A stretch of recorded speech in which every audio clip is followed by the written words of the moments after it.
Signore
e signori, buonasera!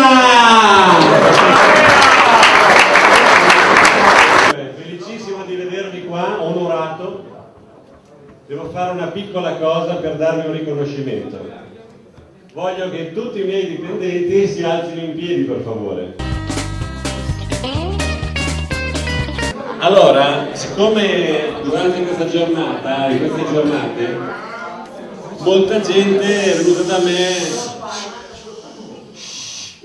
Grazie. Molta gente è venuta da me dicendo che bello, come siete bravi, che belle cose che fate. Complimenti, grazie, grazie. Vabbè, io accetto. Però una cosa ve la voglio dire. Tutto questo che voi vedete che apprezzate non ci sarebbe se non ci foste voi. Quindi, grazie. Ai miei collaboratori devo ringraziare con un grande applauso. Poi invece voglio anche chiedervi a voi un'altra cosa, siccome tutto quello che io faccio comunque necessita di altro, cioè necessita del fatto che ci sia un'altra parte che abbia la stessa fiducia di me, e sono i miei collaboratori. Io qualsiasi cosa gli dico, anche le più folli. Per esempio montare lo stand che avete visto è una cosa, un po' una follia, poi vi faccio vedere un film che ve lo spiega. E insomma ottengo sempre il loro accordo incondizionato. Quindi, siccome voi siete contenti di quello che faccio, vi prego, date un bel riconoscimento ai miei collaboratori.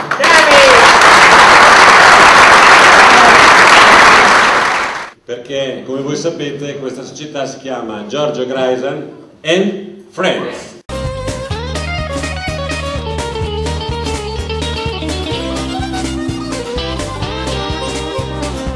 3 posti.